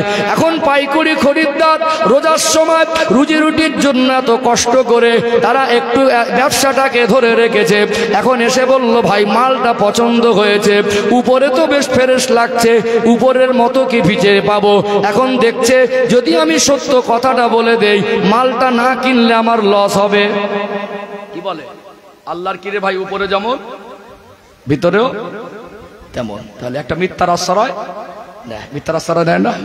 তাহলে আমরা মিথ্যা কথা কত জায়গায় বলি। বরং আপনি চিটিংবাজি করতে পারবেন না, উপরে আর ভিতরে আলাদা আলাদা জিনিস রাখা যাবে না, বরং যেটা নর্মাল ভাবে উপরে ভিতরে সমান রেখে, ভাই 2 টাকা কম হোক, ওতে বরকত হবে। কি হবে? ওতে বরকত হবে। তারপরে দেখবেন এখানে যারা ব্যবসায়ী মানুষ, কাউকে ছোট করে আঘাত দেওয়ার জন্য বলছি না, পাশাপাশি মাল বিক্রি করছেন, 10 টাকা কিলো একটা সবজির দাম বললেন, ভাই বললো 8 টাকা হবে না, আল্লাহর কিরে ভাই 8 টাকা কেনা, কেন আল্লাহকে দেখাতে যাচ্ছেন বলুন ভাই? আমার দোকানদার আরেকজন দোকানদার, আপনি বাজার ঘুরে দেখুন, আপনাকে ঠকালে তো আপনি আমার কাছে আসবেন না। তাহলে আমার মাল দুটো লাভের জন্য আমি আপনাকে বেশি ঠকাচ্ছি না, বা আমার সীমিত লাভ আছে এটা বলতে পারেন। ওই খদ্দেরটাকে 1 টাকা লাভের জন্য একটা খদ্দের চলে যাবে তার থেকে 2 টাকার জন্য। আপনি কেমন পর্যায়ের ইমানদার? আল্লাহর নাম ব্যবহার করে একটা মিথ্যা কসম খাচ্ছেন, এগুলো জঘন্য পাপ না? কি আল্লাহর নাম ব্যবহার করে মিথ্যার আশ্রয় নেবেন? ফালানাতুল্লাহি আলাল কাযিবিন, যারা মিথ্যার আশ্রয় নেয় আল্লাহ বলছেন মিথ্যাবাদীর উপরে আল্লাহ পাকের লানত। তাহলে মিথ্যা থেকে পরেশ করা দরকার আছে না নেই? ও ভাইজানেরা, সোনার মানিক যুবকেরা, আব্বারা মায়েরা, কথায় কথায় কিরে খাওয়া, কথায় কথায় মিথ্যা বলা, কথায় কথায় গালি দেওয়া, যখন আল্লাহ রহমতের মাস দেন, নাজাতের মাস দেন, এই রমাদানুল মোবারক মাস দেন, রোজা রাখা অবস্থায় একটা রোজাদার তার ক্ষুধা তাকে মনে করিয়ে দেবে যে উনি রোজাদার। ওই মানুষটা 11 মাস হয়তোবা শয়তানের ধোকায় পড়ে, নফসের খায়েশাতে পড়ে, দুনিয়ার লোভ লালসায় পড়ে, 2 টাকা বেশি লাভের আশায়, মালটা তাড়াতাড়ি বিক্রি করে দেওয়ার আশায় মিথ্যার আশ্রয় নেয়। একজন রোজাদার রোজা রাখা অবস্থায় আমার আল্লাহ চাইলে তাকে কথাবার্তা বলাটা বন্ধ করে দিতে পারতেন। নামাজে যেমন দুনিয়ার কথা কোনো চলে না, সেখানে আপনি কথা বলতে পারবেন, হালাল ব্যবসা করতে পারবেন। রোজা রাখা অবস্থায় মিথ্যা কথা বলা উচিত নয়। এমনি তো মিথ্যা গুনাহ, আর রহমতের মাসে মিথ্যা বলা মানে রহমতের মাসের হক নষ্ট করা। বরং একজন মানুষ যে শয়তানের ধোকায় পড়ে আজকে দুনিয়ার জীবনে মিথ্যার আশ্রয় নিত, সেই শয়তানকে আল্লাহ বেঁধে দিয়েছে। সেই মানুষটার জীবন যাতে পরিবর্তন হয়, যাতে মিথ্যা থেকে জীবন পরিবর্তন করে মুত্তাকিদের অন্তর্ভুক্ত হতে পারে, এই জন্য আমার আল্লাহ রহমতের মাস, ক্ষমার মাস হিসাবে শ্রেষ্ঠ নবীর উম্মতের জন্য উপহার স্বরূপ দিয়েছে। যেটা বলেন না সুবহানাল্লাহ। তাহলে মিথ্যা, পরচর্চা, গালাগালি, অশ্লীল বাক্য, যে সমস্ত বদ অভ্যাস, সেগুলো আমাদের ভিতর থেকে সহজে ত্যাগ করা যায়। ঠিক বলছি না ভুল বলছি? অন্য মাসের তুলনায় আর একটা পয়েন্ট তুলে ধরি, আলোচনা অসুবিধা হচ্ছে নাকি? বুঝতে পারছেন? ও ভাইজানেরা, সোনার মানিক যুবকেরা, আব্বারা মায়েরা, এখানে আমাদের বর্তমান সিচুয়েশন হলো মানুষের জীবনের একটা বদ অভ্যাস হলো কোনো না কোনো নেশায় জড়িয়ে যাওয়া। নেশা নেশা আছে না নেই? আজকে সমাজে লক্ষ্য করেন, উপরের খোলস আমরা পরিবর্তন করেছি। বাবা মা কষ্টের টাকা দিয়ে ছেলের জামা কাপড় ভালো পরাচ্ছে, ছেলের গাড়ি বাড়ি ভালো করে দিচ্ছে, কিন্তু ওই ছেলেটার গাঁজা না খেলে দিন পার হয় না। আজকে প্রায় জায়গায় গাঁজাখোর সংখ্যায় বেড়েছে না বাড়িনি? সব ভদ্র গাঁজাখোর, চেহারা দেখে বোঝার উপায় নেই। এমন জঘন্য একটা নেশা, নেশায় এত কঠিন নেশাগ্রস্ত হয়েছে, এত কঠিন নেশাখোর হয়ে গেছে, গাঁজা না খেলে দিন পার হয় না। আজ প্রায় জায়গায় গাঁজাখোর বেড়েছে না কমেছে? আজকে অনেক বাবাজিরা আছেন দেখবেন এখন ইদানিং করে মদখোর বেড়েছে না কমেছে? এখন সব আপডেট ভার্সন, আপডেট মডেল। আমাদের যুবক যুবতীরা এরা যখন কথা বলে বাংলার ইংরাজি শব্দ মিক্স করে কথা বলে। আজকে বর্তমান সময় দেখবেন আমাদের ছেলে মেয়েরা লেবাস পোশাকগুলো ভিন্ন ধর্মাবলম্বীদের অনুসরণ করছে, ফ্যাশন আর মডার্নগিরি দেখাতে গিয়ে ইসলামিক আদর্শগুলোকে আজকে ভুলে যাচ্ছে। নবী আমার সোনার জবানে জানিয়ে দিলেন, মান তাশাব্বাহা বিকওমিন ফাহুয়া মিনহুম, যে ব্যক্তি যার অনুসরণ করবে, যে ব্যক্তি যার অনুকরণ করবে, যার কাজের সঙ্গে যার কাজের মিল থাকবে, তার সঙ্গে আল্লাহ তার হাসর করাবে। আজকে দুনিয়ার কোনো খেলোয়াড়, দুনিয়ার কোনো প্লেয়ার, দুনিয়ার কোনো চলচ্চিত্রের নায়ক, দুনিয়ার ভিন্ন ধর্ম অবলম্বীদের বেহায়াপনা আজ আমাদের ঘরে ঢুকে পড়ছে না, পড়ে না? ও ভাইয়েরা, বাবাজিরা, আপনি আপনার পরিবেশের দিকে লক্ষ্য করুন, দেখা যায় আজকে মদখোরগুলো আপডেট হয়েছে। আগে অভাব ছিল, মাঝে মাঝে একটু শখ করে, মাঝে মাঝে একটু নিজেরা এক জায়গায় হয়ে অসৎ সঙ্গ দোষে পড়ে হাড়ি আর বাংলা খেত। এখন সব ডিজিটাল, মদ ওপেন বিক্রি হচ্ছে, মদ ওপেন কিনে এনে সব ইংলিশ চালাচ্ছে না, চালায় না, ডিজিটাল ভার্সন। আগে ছেলেরা, আমাদের মেয়েরা, আমাদের সন্তানরা এত আপডেট ছিল না, এরাও আপডেট হয়েছে, মদখোরগুলো আপডেট হয়েছে। আগে সেই হুক্কা কলকেতে গাঁজা খেত, এখন সব আপডেট ভার্সন সিগারেটের মধ্যে দিয়ে চালাচ্ছে। কে ঠিক বলছি না ভুল বলছি? সব আপডেট। এই নেশা একটা বদ অভ্যাস। কি বলছিলাম? নেশা একটা বদ অভ্যাস। এখানে নেশার বিষয়টা বলছি আপনাদেরকে একটু ব্যাখ্যা দেই, যেহেতু লাআল্লাকুম তাত্তাকুন, মুত্তাকি হওয়ার মাস। কি হওয়ার মাস? 11 মাস হয়তোবা বিড়ি খায়, হয়তোবা সিগারেট খায়, হয়তোবা কোনো নেশাগ্রস্ত হয়ে গেছে, তারপরে আমাদের মধ্যে সবাই খারাপ না। লোকটার সংসারে অভাব, না খাটলে খাওয়া হয় না, তারপরে মনে মনে করে এই রহমতের মাস পেয়েছি, এটা আগামী বছর পাবো, এর গ্যারান্টি নাই। রোজা রেখেও মানুষে কষ্ট করে অন্যের বাড়ি কাজ করে কি করে না? তার মানে মানুষটার অন্তরে আখেরাতের চিন্তা আছে, রসুলের মহব্বত আছে, আল্লাহর ভালোবাসা আছেই বলে তো রোজাও রাখে, কষ্ট করে কাজ করে। এর ভিতরে হয়তো অনেকে আছেন, এগুলো আঘাত দেওয়া ছোট করার জন্য বলছি না, অনেকে বিড়ি খাওয়া অভ্যস্ত আছে না নেই?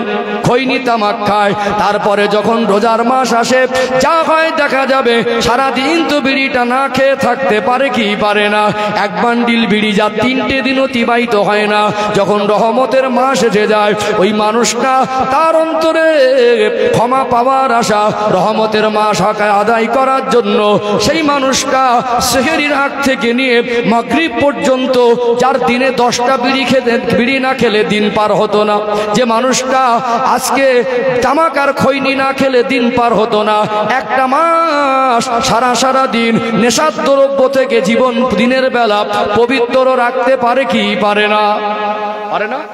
অনেকে যারা খুব কঠিন অভ্যস্ত হয়ে গেছেন, সন্ধ্যাবেলা ইফতারির পর গিয়ে এক সাইডে একটু বিড়ি টানে, একটু গুড়াকু মাঝে, একটু গুল মাঝে, তাহলে সারাদিন আপনি না খেয়ে না ব্যবহার করে থাকতে পেরেছেন। খুদা আপনাকে মনে করিয়ে দিয়েছে আপনি রোজাদার, আল্লাহর অর্ডার নেই, সামনে খাবার থাকলেও আপনি খেতে পারবেন না। আত্মসমর্পণ জিনিসটা কত মধুর দেখেছেন? আল্লাহর কাছে বান্দার আত্মসমর্পণ জিনিস। ইফতারির সময় যখন আমাদের সামনে কত মন পছন্দ ফল ফ্রুট গুলো তৈরি থাকে, অথচ পেটে ক্ষুধার পিপাসা থাকে, মনে হচ্ছে বুকটা ফেটে যাচ্ছে, মনে হচ্ছে পানিটা হাতের ধারে পেলে কয়েক গ্লাস পানি পান করে নেব, তারপরে সামনে থাকার পরে বান্দাগুলো আল্লাহর দিকে তাকিয়ে থাকে, আল্লাহর হুকুমের দিকে তাকিয়ে থাকে। আল্লাহ বলে, আমার আল্লাহ জানিয়ে দেন বান্দা বান্দি, আমি আল্লাহ তোমাদেরকে রহমতের মাস, রোজার মাসকে মুত্তাকি হওয়ার মাস বানিয়ে দিয়েছি। রোজাদারের জন্য আল্লাহ পাক কত পুরস্কার রেখেছেন। দুনিয়ায় নামাজ পড়ার বদলা নেকি, হজ করার বদলা নেকি, যাকাত কুরবানি দেওয়ার বদলা নেকি, জিকির আজকারের বদলা নেকি। আল্লাহ বলেন, আল্লাহ দয়াময়, তিনি নিজেই বলেছেন রোজার বদলা আমি আল্লাহ নিজে বান্দা বান্দিকে আমি আল্লাহ নিজে পুরস্কার দেব, বরং রোজার বদলা আল্লাহ নিজেই। জোরে বলুন সুবহানাল্লাহ। রোজাদারের জন্য আল্লাহ দয়াময় দুটি খুশির মুহূর্ত রেখেছেন, একটা হলো ইফতারের সময়, একটা হলো ইফতারের সময়। আল্লাহ দেখেন আল্লাহর বান্দা বান্দিগুলো পিপাসায় বুকটা ফেটে যাচ্ছে, ক্ষুধায় পেটের নাড়িটা জ্বলন ধরেছে, তারপরেও খায় না। এটা আল্লাহর কাছে এত খুশি হয়, আল্লাহ তো সন্তুষ্ট হয়। আমার আল্লাহ থাকতে পারেন না, আমার আল্লাহ রোজাদার বান্দা বান্দির সামনে ফল ফ্রুট খাবার গুলো থাকে, পানিগুলো থাকে, আল্লাহর হুকুমের অপেক্ষায় থাকে। এই মুহূর্তটা দেখে আল্লাহ খুশি হয়ে তাদের জীবনের জিন্দেগির গুনাহ আমার আল্লাহ মাফ করে দেন। জোরে বলুন সুবহানাল্লাহ। রোজাদারের দুটো খুশি বড়, একটা হলো ইফতারির সময়, আর একটা হলো আল্লাহ পাকের দিদারের সময়। জোরে বলুন সুবহানাল্লাহ। ও ভাইরা বাবাজিরা, এই জন্য আপনারা ইফতারির কিছু আগে থেকে একটু সময় নেবেন, ইফতারিটা সামনে নিয়ে বসবেন, আল্লাহর কাছে দোয়া চাইবেন। দোয়া চাওয়া এগুলো আমাদের দরকার আছে না নেই? আল্লাহর কাছে ক্ষমা চাইবেন, আল্লাহর কাছে মাফি চাইবেন। ওই মুহূর্তটা আল্লাহর কাছে অনেক বেশি প্রিয়। এখানে আরেকটু ব্যাখ্যা দেই, অন্যান্য মাসে আপনি দান করলে যে পরিমাণ নেকি যাজা পেতেন, রোজার মাসে আপনার দান খয়রাতটা 70 গুণ আল্লাহ বেশি দেবেন। এই জন্য আপনি চাইলে চেষ্টা করবেন আপনার প্রতিবেশী তাদেরকে ইফতারি করানো। রাস্তায় যদি কোনো মানুষ রোজাদার যায়, সে পরিচিত হর অপরিচিত হোক, তাকে ভালোবেসে আপনি একটু ইফতারি করাবেন। নবী আমার বললেন, ও আমার সাহাবীরা, ইফতারি করানো বড় খুশির বিষয়, আল্লাহ বড় খুশি হন, যদি কোনো রোজাদার ব্যক্তিকে কোনো ব্যক্তি ইফতারি করায়, যে ব্যক্তি ইফতারি করাবে, একটা মানুষ সারাদিন রোজা রাখলো, ও রোজা রেখে যতটা নেকি পেল, ওকে ইফতারি করানোর কারণে আমার আল্লাহ ইফতারি করানোওয়ালা ব্যক্তির নামে আমালে একটা রোজার সমপরিমাণ নেকি লিখে দেবে। জোরে বলুন সুবহানাল্লাহ। আল্লাহ নবীর একজন গরীব সাহাবী বলতে লাগলেন, ইয়া রাসূলুল্লাহ, ইয়া হাবিবাল্লাহ, হুজুর আমি গরীব মানুষ, আমাকে আমার দ্বারা একটা রোজাদারকে উন্নত মানের খাবার দিয়ে ইফতারি করানোর সামর্থ্য আমার কাছে নেই। আল্লাহ নবী বললেন, গরীব তো কি হয়েছে, তুমি যদি এক গ্লাস পানি আর দুটা খেজুরও দিয়ে যদি একজন রোজাদারকে ইফতারি করাও, আমার আল্লাহ ওই ব্যক্তি রোজা রেখে যতটা নেকি পেয়েছে তাকে ইফতারি করালে আল্লাহ দয়াময় খুশি হয়ে তোমার নামায় আমালে একটা রোজার সমপরিমাণ নেকি লিখে দেবে। জোরে বলুন সুবহানাল্লাহ। তাহলে রোজার মাসে যারা যাকাত দেন, মুফতি সাহেবদের কাছ থেকে জিজ্ঞাসা করে নেবেন জাকাতের একটা হিসাবটা, কারণ এখানে জাকাতের বিভিন্ন রকম হিসাব আছে। আপনি আপনার জাকাতের হুকুমটা কি পরিস্থিতি, মাল আছে কতটা আছে, সেটা হিসাব করে নিয়ে জাকাতটা রোজার মাসে অনেকে দেন, কারণ সওয়াবের পরিমাণ বেশি। যতটুকু পারেন অসহায়কে বস্ত্র দান করবেন, এতিমের মুখে হাসি ফোটাবেন, যারা অভাবে থাকে মুখ ফুটে বলতে পারে না, লোক দেখানোর জন্য নয়, রাতের অন্ধকারে আত্মীয় পরিবার রক্তের সম্পর্ক প্রতিবেশীর মধ্যে যারা আর্থিক দিক থেকে দুর্বল, তাদেরকে খুশি মনে বাড়িতে ইফতারিটা পৌঁছে দেবেন।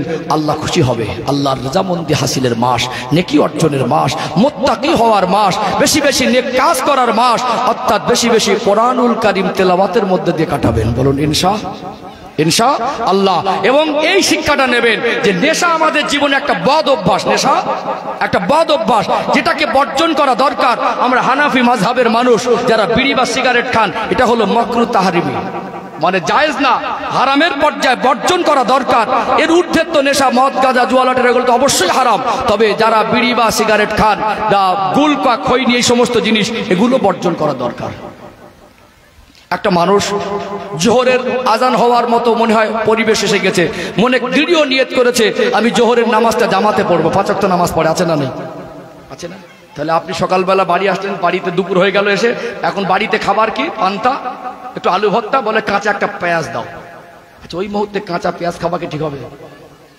মসজিদে যাওয়ার ক্ষেত্রে সকালবেলা পান্তা খাচ্ছেন, সেই দুপুরে গোসল করে জোহরের নামাজ যাবেন, আলাদা কথা, হয়তো কাঁচা পেঁয়াজ দিয়ে পান্তা খেলেন, কিন্তু এই মুহূর্তে মসজিদে যাওয়ার জন্য যদি আপনার সেই দৃঢ় নিয়ত থাকে, সেক্ষেত্রে ওই সময় কাঁচা পেঁয়াজটা না খাওয়া, ওই দুর্গন্ধটা আল্লাহ রহমতের ফারিস্তাদের সহ্য হয় না। যারা বিড়ি বা সিগারেট খান, এটা তো মাকরুহ তাহরিমি, এটা থেকে বর্জন করা দরকার। অর্থাৎ এখানে অর্থের ক্ষতি, শারীরিক ক্ষতি আছে না নেই, সামাজিক ক্ষতিও আছে। অর্থাৎ এখানে আপনি যখন ওই বিড়ি খাবেন, যারা যদি বলা হয় আপনি ছেড়ে দেন, আপনি বলছেন ছাড়তে পারছি না, অর্থাৎ এটা মিথ্যা কথা বলছেন। কি বলছেন? যদি এই কথা আপনি বলেন ছাড়তে পারছি না, তাহলে এই কথার উত্তর এখানে গিয়ে থামছে যে মরে যাব তো ছাড়বো না। যারা মাইয়েতকে গোসল দেন, তাদের কাছে গিয়ে জিজ্ঞাসা করবেন, যারা বিড়ি বা সিগারেট খান, গোসল করার উজু করার পরেও দেখবেন মুখের থেকে দুর্গন্ধের নিষ্পত্তি হয় না। আল্লাহ না করুক ওই অবস্থায় মারা গেল, যদি মাইয়েতকে যত ভালো করেই গোসল দেন না কেন, তাকে ভালো করে কুল্লি করানো সম্ভব হয় না। তাকে যতই ভালো দামি কাফন দেই, যত দামি আতর মাখিয়ে দেই, তার মুখের ওই দুর্গন্ধটা নিষ্পত্তি হবে না। অর্থাৎ সামান্য কাঁচা পেঁয়াজ রসুন খেয়ে যদি মসজিদে যাওয়ার ক্ষেত্রে সতর্কতা অবলম্বন করতে হয়।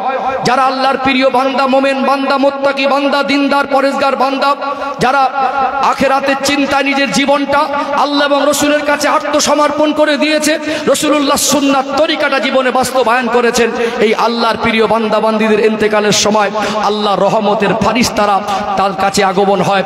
আল্লাহ রহমতের ফারিস্তারা তাকে সম্মান করে তার রূহটাকে নিয়ে যেতে আসেন। আল্লাহর পক্ষ থেকে আওয়াজ আসে, ইয়া আইয়াতুহান নাফসুল মুতমাইন্না ইরজিই ইলা রাব্বিকি রাদিয়াতাম মারদিয়া, হে পবিত্র আত্মা, তোমার রবের সন্তুষ্টির দিকে এসো। অর্থাৎ যে আল্লাহর প্রিয় বান্দা বান্দীদের রূহটা আল্লাহর আশিক দেওয়ানা হয়ে শরীর থেকে এত ইহসানের সঙ্গে, আরামের সঙ্গে বেরিয়ে যায়। একটা ছোট বাচ্চা মায়ের কোলে ঘুমানোর সময় বাচ্চাকে মা কোলের মধ্যে নিয়ে উষ্ণ গরমে একটু নাড়া দিতে থাকে, হালকা হালকা ঠান্ডার সময় বাচ্চা একবার চোখ খুলে দেখে, একবার চায়, একবার চোখ খুলে দেখে, একবার চায়, আস্তে আস্তে বাচ্চাটা ঘুমিয়ে নিস্তেজ হয়ে যায়। আল্লাহর মুমিন বান্দাদের রুহুটা আল্লাহর আশিক দেওয়ানা হয়ে শরীর থেকে আস্তে আস্তে এইভাবে বেরিয়ে যায়। ওই রুহুটাকে জান্নাতি খুশবু আর রেশমি রুমাল নিয়ে যখন আল্লাহর ফারিস্তারা নিয়ে ঊর্ধ্ব গগনে আসমানে আলা ইল্লিনের দিকে নিয়ে যেতে থাকে, আল্লাহর ফারিস্তারা ওই খুশবু পেয়ে মাতোয়ারা হয়ে গিয়ে জিজ্ঞাসা করে এই খুশবু কোথা থেকে আসে। আল্লাহর ওই সমস্ত ফারিস্তারা যারা মুমিন বান্দার রুহকে নিয়ে আলা ইল্লিনে সম্মান ইজ্জতের জায়গায় নিয়ে যাওয়ার জন্য জান্নাতি রেশমি রুমাল আর খুশবু মাখিয়ে যখন নিয়ে যায়, তখন বলে এটা আল্লাহর একজন প্রিয় বান্দার রুহু মুবারক।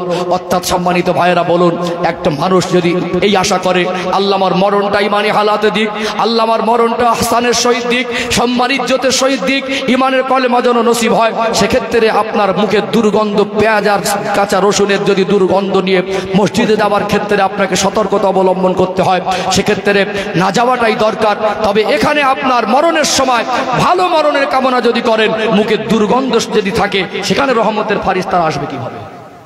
এর জন্য বর্জন করা দরকার আছে। এই প্রতিজ্ঞাবদ্ধ হবেন, সারাদিন না খেয়ে থাকতে পেরেছিলাম, 11 মাস শয়তানের ধোকায় পড়ে, অসৎ সঙ্গ দোষে পড়ে পয়সা খরচা করেছি, শরীরের ক্ষতি করেছি, সমাজের ক্ষতি করেছি, অনার্থক একটা জিনিস আমার ভিতরে বাজে একটা অভ্যাস হয়ে আছে, এটা আল্লাহর কাছে প্রিয় না, রসুলের কাছে প্রিয় নয়, এটা আমার জন্য বর্জন করাটাই আল্লাহ সন্তুষ্টি অর্জনের কারণ। সারাদিন যদি না খেয়ে থাকতে পারি, তাহলে আজকে কমাতে কমাতে কমাতে কমাতে 1 মাসের মধ্যে যদি চায় যারা বিড়ি বা সিগারেট খায় কমে দিতে পারবে না। একান্ত যদি মনে হয় বেশি অতিরিক্ত শিব, অতিরিক্ত কড়া কড়া তামাক জাতীয় জিনিস দিয়ে যে পরিমাণে পান খান, সাদা একটা পান চুন সুপারি দিয়ে খেতে পারেন। কথা কি বুঝতে পেরেছেন? এগুলো মানে অনার্থক কোনো বাজে পাজায় ফুজুল খরচা করা, শরীরের ক্ষতি করা, অর্থের ক্ষতি করা, এগুলো বেফুজুল খরচাকারীকে আল্লাহ পছন্দ করেন না। এই জন্য আমাদেরকে রহমতের মাস কাজে লাগাতে হবে। সময় কাজে লাগিয়ে আমরা মুত্তাকিদের অন্তর্ভুক্ত হওয়ার চেষ্টা করব। আল্লাহ তৌফিক দান করেন। বলেন আল্লাহুম্মা, বলেন আল্লাহুম্মা আমিন। তাহলে যারা বিড়ি বা সিগারেট না খেয়ে দিনে পার হয় না, রোজার মাসে তারা না খেয়ে সারাদিন থাকে, তাহলে সারাদিন যদি পারেন যে 1 বান্ডিল বিড়ি 3 দিন হতো না, সেটা 2 সপ্তাহের কাছাকাছি রোজার মাসে হয়ে যাবে। ছাড়তে ছাড়তে চেষ্টা করলে এই প্রতিজ্ঞাবদ্ধ হন, এখান থেকে রোজার মাসের প্রস্তুতি গ্রহণ করুন যে আমি এবছরে আল্লাহ আমার হায়াতে রেখেছেন, রোজার মাস যদি পাচ্ছি, আগামী বছর রোজার মাস পাবো আমার গ্যারান্টি নেই। তবে এই বদ অভ্যাস এতদিন আমার জীবনে বাসা বেঁধেছিল, এটাকে আমি সরিয়ে আমার জীবনটা আল্লাহর পছন্দের মতো মুত্তাকিদের মতো করব। চাইলে তার জন্য সহজ না কঠিন? সহজ না কঠিন? তবে একটা কথা বলি, ইদানিং দেখছি সমাজে কিছু টাটকা বিয়াদব বেরিয়েছে। আগের দিনে কোনো কারণবশত তারা রোজা রাখতো না, অথবা মানে ইচ্ছাকৃত রোজা রাখতো না, তারা অন্তত রোজাদারদের সম্মান করত, রোজাদারের সামনে খেত না, রোজাদারের সামনে বিড়ি সিগারেট টানতো না। ইদানিং দোকানদারগুলো বিয়াদব, রোজাদারগুলো একটা মার্কেটের দোকান, বিভিন্ন ধর্মাবলম্বীদের বসবাস, বিভিন্ন ভাষাভাষীর মানুষ, আমরা কাঁধে কাঁধ মিলে বসবাস করি। ভারতবর্ষের ঐতিহ্য, একজন বাজারে গিয়ে দেখি একজন হিন্দু ভাই মুসলমানের দোকান থেকে হাসি মনে মাল কিনছে, একজন মুসলমান ভাই হিন্দু ভাইয়ের দোকান থেকে মাল কিনছে। আপনি মার্কেটে একটা দোকান দিয়েছেন, সেখানে সর্বরকম মানুষ এসে খেলে বেড়ায়, আপনার উপরে কোনো প্রশ্ন করছি না। কিন্তু কোনো গ্রাম্য ব্যাপারে দেখছেন একটা চায়ের দোকান, সেখানে আপনারই প্রতিবেশী 2-4 জন চা খায়। রোজার সময় এখন ওপেন চার দোকানগুলো খোলা, সেখানে ওপেন বিড়ি সিগারেট টানছে, ধোঁয়াগুলো রোজাদারের কাছে যাচ্ছে, লাপরোয়া কোনো ব্যাপার নেই। রহমতের মাস, আল্লাহ তাকে ক্ষমার মাস দিয়েছে, আল্লাহ তাকে মুত্তাকি হওয়ার সুযোগ দিয়েছেন, আল্লাহ জাহান্নামের দরজা বন্ধ করে দিয়েছেন। সেই মাসে রোজা তো রাখেনি, বরং রোজাদারের হক নষ্ট করছে, সম্মান নষ্ট করছে, আদবটুকু করে না। এর উপরে নবীর আমিন প্রয়োগ হবে না, কারো উপরে হবে? এজন্য বিয়াদবি করবেন না। এখানে একটা কথা বলে আমি একটুখানি ব্যাখ্যা দেবো, সময় তো হয়ে আসছে, বুঝতে পারছেন। একটা কথা আপনাদেরকে একটু বলি, আল্লাহর কোন হুকুম আমাদের জন্য বোঝা আর ভারী, বোঝা আর ভারী নয়। এই কথাটা ক্লিয়ার করে এতেকাপ আর ওই কদর, এতেকাপ কদরে দুটো কথা বলে শেষ করবো ইনশাআল্লাহ।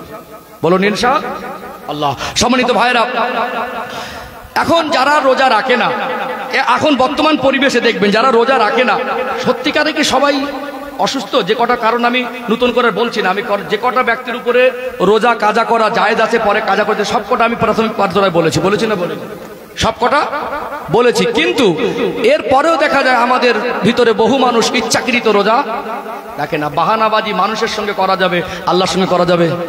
একটু হ্যাঁ দেন না। আল্লাহর সঙ্গে করা যাবে। আপনি কতটা অসুস্থ কেউ যদি না জানে, কে জানে? আল্লাহ জানে। এখন যারা ওপেন রান্না বাড়া খাওয়া দাওয়া করছে, সুস্থ সবল, চাইলে রাখতে পারে। একটু অসুস্থ, এখন গ্যাস হয়, অম্বল হয়, খিদে সহ্য করতে পারি না, বিড়ি না খেয়ে থাকতে পারবো না, তেরেঙ্গা গুটকা না খেয়ে থাকতে পারবো না, এই জন্য রোজা রাখে না। ইদানিং দেখছি এখন একটা মানুষকে যদি বলা হয় ফজর থেকে মাগরিব পর্যন্ত না খেয়ে থাকলে সন্ধ্যাবেলা 10,000 টাকা দেবো, এরকম যদি অফার দেওয়া হয় মানুষ রাজি হবে না? যারা রোজা রাখে না, যারা বাহানাবাজি করে, তারাই আগে ফাঁস কাতারে নাম লেখাবে। 3 দিনে 30,000 টাকা দিলে ফজর থেকে মাগরিব পর্যন্ত না খেয়ে থাকতে পারবে না? না, তখন বলবে 1 মাস দেন, 1 মাস হলে ভালো হয়। যদি বলা হয় 3 মাস দে, 3 মাস হলে ভালো হয়। সারা বছর যদি 10,000 করে দেওয়া হয়, যারাই আজকে বাহানাবাজি করে রোজা রাখে না, তারা তখন ঝাঁপিয়ে পড়ে বলবে ভাই একদিনে 10,000 মানে ভীষণ ব্যাপার। তাহলে পারে না, না করে না? পারে না, না করে না? 10,000 টাকার লোভ দেখালে সারাদিন না খেয়ে থাকতে পারবে। আর আল্লাহ যখন তাকে ক্ষমা করার জন্য, আল্লাহ জান্নাতের হকদার বানানোর জন্য, আল্লাহ তার জন্য রহমতের দরজা উন্মুক্ত করে দিয়েছে, ক্ষমা করার জন্য দরজা খুলে দিয়েছেন। আমার আল্লাহ তার জন্য জাহান্নামের দরজা বন্ধ করে শয়তানকে বেঁধে দিয়েছেন, মুত্তাকি হওয়ার সুযোগ করে দিয়েছেন। অতএব সেখানে বাহানাবাজি করছে রোজা রাখতে, চিটিংবাজিটা কার সঙ্গে করছে? আল্লাহর সঙ্গে। এরকম একটা রহমতের মাস তার জন্য আল্লাহ দিয়েছে, আর সে রবের সঙ্গে চিটিংবাজি করছে। আমার রসুলের আমিনটা তার উপরে প্রয়োগ হবে না কার উপরে হবে? তাহলে কেন ধ্বংস হবার কারণ বুঝতে পারছেন তো? তাহলে আমরা যারা আজকে সুস্থ সবল, একটু অসুস্থ মনে করবেন জীবনে শেষ হতে পারে, চেষ্টা করবো রোজা রাখার ইনশাআল্লাহ। বিবেক বুদ্ধি বলে দেবে আপনি কতটা অসুস্থ, আপনি আদিও রোজা রাখার মানে রোজা রাখতে পারবেন কিনা। একান্ত অসুবিধা হয়, অসুস্থ থাকেন, সেটা তো আমি মশালাগুলো আপনাদের প্রাথমিক পর্যায়ে বলেছি। আল্লাহ আমাদের এই রহমতের মাসের হক আদায় করে আল্লাহ সন্তুষ্টি অর্জন করে আল্লাহ জান্নাতের হকদার হওয়ার তৌফিক দান করেন, বলেন আল্লাহুম্মা আমিন। বেশ, এই পর্যন্ত যা বলেছি কিছু তথ্য এসেছে তো? নেশা চাইলে ছাড়তে পারবেন, চাইলে গালি ছাড়তে পারবেন, চাইলে মিথ্যা থেকে পরহেজ করতে পারবেন, চাইলে অনর্থক গীবত গিল্লা থেকে পরহেজ করতে পারবেন। এবং মুত্তাকি হওয়ার মাস একটা সময় আমার আল্লাহ, বুখারী শরীফের হাদিস এসেছে, রাতের শেষ ভাগের শেষ অংশে আল্লাহর কুদরত প্রথম আসমানে এসে আল্লাহর কুদরত ডাকে, বান্দা বিপদে আছিস আমার কাছে চা, বান্দা অসুস্থ আছি আমার কাছে শেফা চা, বান্দা আর্থিক দুঃখে আছিস, আর্থিক কষ্টে আছে আমার কাছে আর্থিক সচ্ছলতা চা, বান্দা গোনা করেছি আমার কাছে ক্ষমা চা। অর্থাৎ এই বান্দা বান্দি যখন আল্লাহর কাছে শেষ রাতে তাহাজ্জুদ পড়ে ক্ষমা চায়, আমার আল্লাহ তাদেরকে রহমতের কোলে টেনে নেয়। জোরে বলুন, জোরে বলবেন না সুবহানাল্লাহ। সম্মানিত ভাইয়েরা, এখানে আপনাদেরকে একটু এই জিনিসটা একটু খেয়াল করুন আমার দিকে। অর্থাৎ এখানে যারা আল্লাহওয়ালা, আমরা আমাদের মানে এই পরিবেশে যা কিছু শিখেছি বুঝেছি, হাক্কানি আল্লাহর ওলিরা দুনিয়া ছিলেন, আছেন, থাকবেন। আমরা আমিরুশ শরিয়াত কুতুবুল আলম মুজাদ্দিদুজ জামান দাদা হুজুর পীর কেবলা রহমাতুল্লাহ মহব্বতের মানুষ, কথা ঠিক না বেঠিক? 5 হুজুর কেবলার মহব্বতের মানুষ। তানারা আল্লাহদের মধ্যে কারোর আখলাক চরিত্র আমল যদি পছন্দ না হয় সরিয়ে গেলেন, আলাদা কথা। দাদা হুজুর কেবলার আল্লাহদের ভিতরে ভালো বিতর্ক, আমি বলবো বিতর্কে জড়ানোর দরকার নেই। আপনি প্রমাণ করতে যাবার, আপনি সাধারণ মানুষ, আপনি প্রমাণ কোথা থেকে করবেন, কি বোঝেন আপনি? আজকে দিনের যারা আলেম ফতোয়াবাজি করছে, এরাও আলেম। দাদা হুজুর এই পরিবেশে আলোচনা করছি, শেষে হলে ভালো হয়, তবে তারপরে অনেকের আশা আকাঙ্ক্ষা থাকতে পারে। শুধু জিয়াউল হক ভাইয়ের জন্য নয়, সকলের জন্য আমরা দোয়া করি। আমি মুসাফির হালাতে, আপনারা এসেছেন এই রহমতের মাস একেবারে হাতে গোনা কয়েকটা ঘন্টা, আমরা দোয়া করি তানার পরিবার থেকে যারা চলে গেছেন, তানার আপন রক্তের সম্পর্ক, তানার কে চলে গেলেন, মা, হ্যাঁ আম্মাজান চলে গেলেন। এখানে বহু মানুষ আছেন, আমাদের অনেকের আম্মাজান নেই, আব্বাজান নেই, আদরের দাদু দাদি নেই। আল্লাহ আমরা যারা আপন জনকে হারিয়েছি তাদের প্রত্যেকের জিন্দেগির গুনাহ মাফ করে দিয়ে আল্লাহ তাদেরকে মাগফিরাত করে দিয়ে তাদের কবরগুলোকে বেহেশতের বাগান করে দেন, বলেন আল্লাহুম্মা আমিন। যাক ভাই, আলোচনা বুঝতে পারছেন আমার কথা? বুঝতে পারছেন তো? তাহলে যে কথা বলছিলাম একটু অন্য মনস্ক হয়ে গেলাম, তাহলে ইনশাআল্লাহ আমরা আমল করবো ইনশাআল্লাহ। দাদা হুজুর কেবলা রহমাতুল্লাহ কথা বলছিলাম, তাহলে তিনি যা বাংলার মানুষকে দেখিয়ে গেছেন, বলে গেছেন, তানার দ্বারা ধোঁকা খাওয়ার আশঙ্কা 100%। মানুষ এই সমাজে বেরিয়েছে, শবে বরাতের রাতে ইবাদত করলে তারা বলে ওই রাতে ইবাদত করার থেকে বেশ্যাখানা যাওয়া ভালো। কথা বুঝতে পারছেন? এরকম বলছে ওবে। আর আমাদের সমাজে কিছু যুবক ছেলে বাঁশের থেকে কঞ্চি মোটা, বোঝা ভালো, বেশি বোঝা ভালো না, লাপালাপি করে করে এখন এই মানে তাদের দেওয়া ফতোয়াগুলো নিয়ে সমাজে ডেলিভারি করার চেষ্টা করছে। কোনো বিতর্কে যাবেন না সাধারণ মানুষ। 20 রাকাত তারাবি পড়ছেন, পড়ে এসেছেন, পড়বেন। শবে বরাতের রাতে আমল করে এসেছেন, করবেন। বাবা মার কবর জিয়ারত করেন, করবেন। দান খয়রাত করেন, করবেন। নফল ইবাদত করেন, করবেন। হাক্কানি আল্লাহওয়ালাদের কাছে যাচ্ছেন, যাবেন। হাক্কানি আল্লাহর ওলি কোনোদিন তার ভক্ত মুরিদদেরকে শিরক বেদাতের শিক্ষা দিতে পারে না। শিরক বেদাতের শিক্ষা আপনারা বোঝেন, আমরা বুঝি না। আজকে বহু ভণ্ড পীর বেরিয়েছে, বহু সোজা হিসাব বুঝিয়ে দিলাম, কথা বুঝতে পেরেছেন? সোজা হিসাব বুঝিয়ে দিলাম। আর একটা উদাহরণ দিয়ে দিই, সহজ হয়ে যাবে আপনাদের জন্য। আর একটা উদাহরণ দিয়ে দেই। আচ্ছা বলুন, এই হুজুর পানি খাচ্ছে, এটা পানি তো? এটা কিনে আনা হয়েছে নাকি? সম্ভবত হুজুর কিনে আনা হয়েছে তো? এটা পানি তো? দোকান থেকে কিনে আনা হচ্ছে, এটা পানি। কল থেকে যে পানি টেনে তুলি ওটা তাহলে ও পানিটাও যায়, যে পানিটাও যায়। দুটো পানির মধ্যে স্বচ্ছতায় আছে না নেই? পার্থক্য নেই? এটাকে মেশিনে ফেলে একটু স্বচ্ছ করে খাবার উপযুক্ত শুদ্ধিকরণ করার চেষ্টা করা হয়েছে। তাহলে কলের পানিটা শুদ্ধিকরণ করে এটা একটু ওর থেকে একটু বিশুদ্ধ। আচ্ছা, এই পানি আর আবে জমজমের পানি এক করা যাবে? তাহলে ওটাও পানি। ওই পানির সম্মান, মাকাম, মর্যাদা এর সঙ্গে তুলনা করা যাবে না। তারপরে মনে রাখবেন, ওই যে পচা পানি ড্রেনে থাকে, ওটাও পানি। সব গুণে, মানে, সম্মানে পার্থক্য আছে। চার ইমাম তারা আল্লাহর দিকে ডেকেছিলেন। মনে ভাবতে যাচ্ছে সমাজে ফিতনা তৈরি হচ্ছে, মসজিদ আলাদা হচ্ছে, এই সমস্ত ফিতনায় পা দেবেন না। দাদা হুজুর পীর কেবলা রহমাতুল্লাহ আলাইহি তিনি কম বেশি বুঝতেন না। তিনি হানাফি মাযহাবের মানুষ ছিলেন। তিনিও 20 রাকাত নামাজ, তারাবি নামাজ পড়ার শিক্ষা দিয়ে গেছেন। আজও মক্কা মদিনায় 20 রাকাত তারাবির নামাজ হয়। কত রাকাত? দেখবেন যখন ফিতনা করবে কি করে, নবী দিবসের সময় নবী দিবস করবেন। মক্কা মদিনা নবী দিবস হয় না? মক্কা মদিনার নবী এসেছেন, সেখানে নবী দিবস বোঝে না, বাংলার মানুষ নবী দিবস বোঝে, তখন ফতোয়া দিয়েছে। আর এখন তারাবির সময় বলেন মক্কা মদিনায় তো 20 রাকাত হচ্ছে, আপনারা কয় রাকাত পড়ছেন? নবী দিবসের সময় মক্কা মদিনার ফতোয়া, আর তারাবির সময় কথা মনে দলিল হয় মক্কা মদিনাতে 20 রাকাত তারাবি হচ্ছে। তোমরা দলিলটা মেনে নাও না কেন? তোমরা তোমাদের ফতোয়ার উপরে, কথার উপরে টিকে থাকতে, এই জন্য ফিতনা ফাসাদে যাবেন না। যার যেটা ভালো লাগে করুক, এটা ঝগড়া করা জানিস না। আল্লাহ সবাইকে বিবেক বুদ্ধি দিয়েছে, চালাক ভালো, বেশি চালাক ভালো না। আল্লাহ আমাদের বাকি জীবন হিংসা মুক্ত জীবন নিয়ে, স্বচ্ছ জীবন নিয়ে, আল্লাহকে ভয় করে ফিতনা ফাসাদ ভুলে গিয়ে তারপরে আমরা মানুষ আমাদের শত্রুকে ভালোবাসি।